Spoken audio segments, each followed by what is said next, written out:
I am with Richinel Brug from the United St. Maarten Party. Just tell me about yourself, a little bit of your background, your history. Maarten, my name is Richinel Brug. I am 36 years of age. I was born in Curacao, however I was raised in St. Maarten. I went through primary school, the Max school here. I went through academy. I was given a scholarship. I went away to study in Holland, Diemen. I received a bachelor's degree in international communication management. I worked there a while in Holland in the hospitality industry.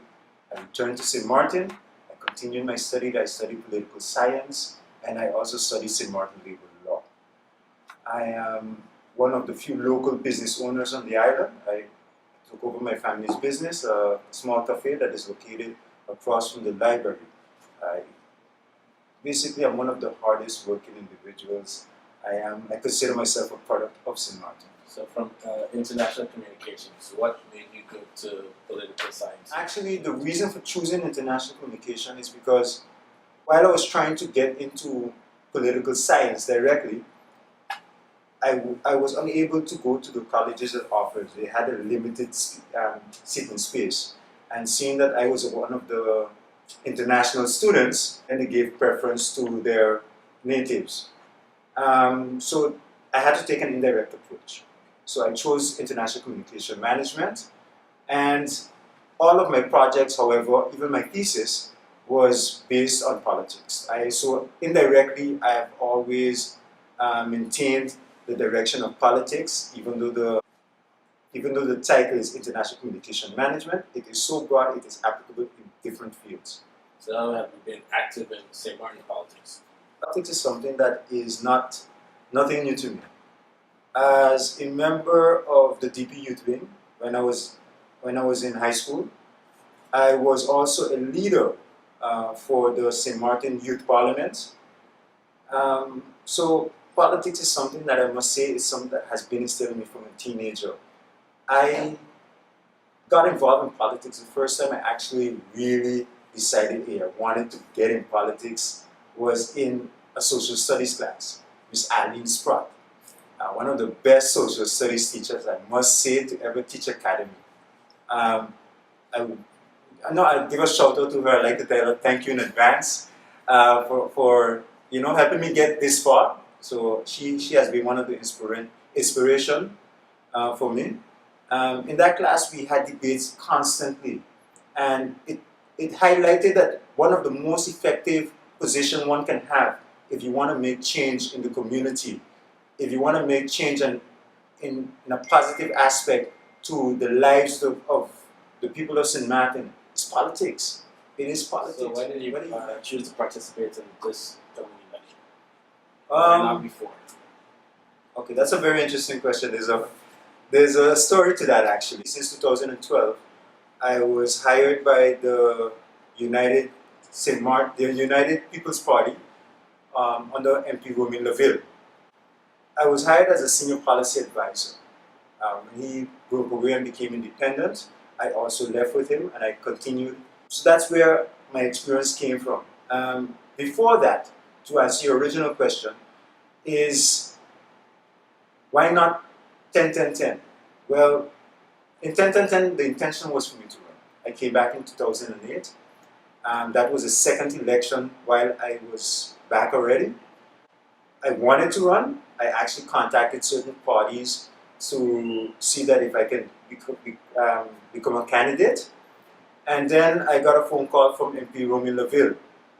He is one of my closest friends. We've known each other from since diapers. We went through school from primary straight up to high school together. And he told me that he also was running. When he told me that, I told him, yeah, but I also was running. Coincidentally, we was going to run for the same party. Now, one of the things that went through our mind is that, whoa, we have the same friends. We have the same circle. It might be the possibility that we might both run at the same time and cut each other throat, so to say, that neither one of us will get it. So then after we sit down, and I sit down and I thought about it for probably a couple hours, and I said, okay then, MP Laville has been here on St. Maarten longer than me. He's already more established than I am. So I think he had a better chance. So I decided, okay, I'll sit back for the next 4 years because I know that we share the same ideology. We do things differently, but we share the same ideology. I'm sure that he will work in the best interest of the people. And I decided, okay, then I'll join his campaign, and I was his vice president for the campaign, the 7-Up team. So basically, you did the you had chivalry, the most chivalrous thing, and you decided you're going to let him run first, and then you support him from behind.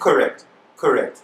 That is, like I said, I had confidence in him then. I have confidence in him now when it comes to characterizing the real issues and what has to be done for the people of St. Maarten. So, as working as a senior policy advisor for this level, what have you done specifically? I'm going to say this. One thing that I'm always going to be grateful for is the fact that he took me into his office and he didn't put me in the basement, so to say. He had me in the office next to him. So he exposed me to the day-to-day affairs of what exactly a parliamentarian does. I was instrumental in all the policies that came out of his office. We have the mandatory pension plan that all companies, for example, would have to put their employees, on a pension. This does two things. When a person reaches of age, senior citizen, they get two income, one from the government and one from the company. This also helps that now employees are motivated to do their best because they want to stay in the company to work so that they can build up this fund so that when they reach a pension age, they wouldn't be struggling. They won't be struggling as some of our senior citizens are struggling today that are only dependent on that one income, which is it's not adequate. It's not enough. It's not enough, and that's a serious issue that we have in St. Maarten. Another thing is the pawn shop law. That came out at the right time, at the right moment, because it was a period in time when a lot of jewelry was being snatched from tourists. Homes were being broken in and jewelry was being stolen. They take these jewelry and they carry it to the pawn shop. There was never any question asked. There was never any responsibility or any way to track where they got it from. So you had to put some type of regulation where there was none. A breakfast program as well. That's one of the other things that was instrumental. Look, the breakfast program, we have a problem where people cannot afford normally to go to buy groceries. They're very limited to their spending power. So at the end of the day, a lot of children are suffering. They go to school hungry. When they're hungry in school, they cannot focus. They can't concentrate. It affects their ability to learn. This was something that was identified on the campaign trail, and we said one of the things that we want to do is we want to find a way in order to reverse it, in order to make sure that we can feed the children, that the children while in school, that they are not hungry. So you being a senior policy advisor for MP level, that meant you were there with his day-to-day operations with him side by side. When the general public hears about Mr. Romain Level, we think about instability. How instrumental were you with all of this? I don't think it's fair to call him unstable. What I would say is that it is unfortunate. When he came in to government, he was new, he was fresh. He did not have a leader, a true leader, to show him the ins and outs of how government works. You come in, you say, okay, then you have 4 years to get X amount of work done. But the bureaucracy of how things are done, that was never taught to him. He was new. He was immediately leader of his faction. And again, no leadership. No one mentored him. I, on the other hand, I'm coming in from a different perspective. He has given me the ability and the knowledge for me to see actually how government works. So the mistakes that he has made, I have learned from. The things that he has done good in the community for St. Maarten, I have also learned from. So therefore, I'm coming in completely at an advantage compared to when he came in within 10-10-10.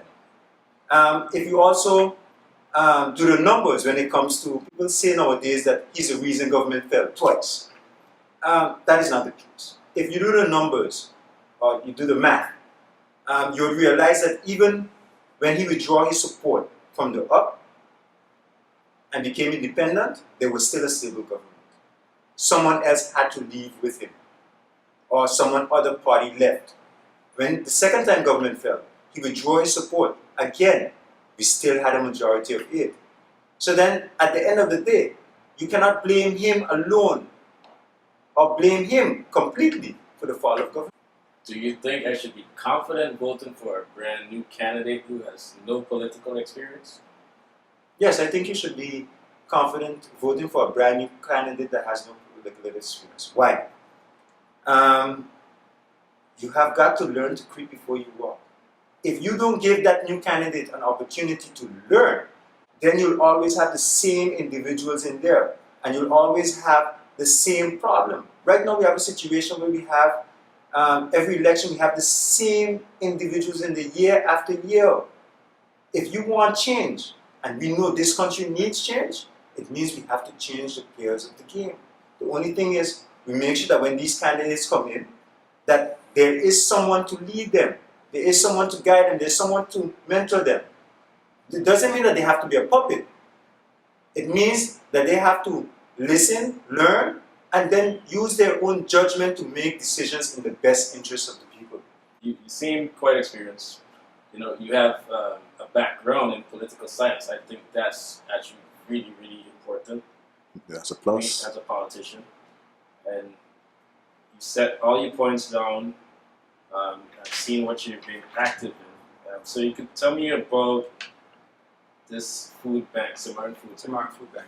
The Maarten Food Bank is an organization that myself and Miss Julie Peterson organized. Why?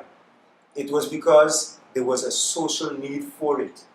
There was a serious social need for it.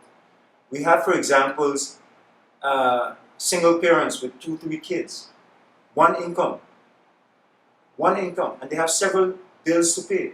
So, and there's nothing available out there that they would get extra groceries or whatever the case. We have a lot of people living in poverty. So I was at the stage, or we was at the stage, that we wanted to try to make a difference. We wanted to contribute. We felt it was our social responsibility to do something about it. So what we did right now, we're operating on a small scale, and I must say we're not getting no assistance from government, nor have we requested any assistance from government. Is that what we do is that we have partnered with one of the stores, Grade-Based Supermarket, and individuals that meet the criteria to reach to get our assistance. We send them there, and they go there. They pick up some groceries, no alcohol, no cigarettes, health products. We give them, you can say they get a voucher for $100, and that helps them. Every little bit for them helps. So what would you, as a senior policy advisor, do, to solve this long-term issue? One of the things that must be addressed, that is a serious problem in St. Maarten, is the exploitation that is taking place in our grocery stores when it comes to the cost of food. This is something that needs to be remedied, but we have controls in place, if I'm not mistaken. We have people who are supposed to be out there controlling this. What's the matter? What's happening? Compliance. We have decision makers in government that the laws are there, the rules are there, but they're not enforcing it. So if they're not enforcing it, then the businesses are always going to do what they want to do. If you can remember how the price of bread went up, it was not a government decision. It was the bakeries all decided themselves. Listen, we just will raise the price. And when they did that, was there any consequence? There wasn't any consequence whatsoever. So therefore, who's in charge? Who is in charge? At the end of the day, who suffers? Me, you, the single parent with 3 children? So You elect officials in there to represent you. You elect officials in there to protect you. They have failed. Those that refuse to enforce the law have failed us. one of the main issues that you have is cost of living greater than minimum wage earnings. How would we tackle that?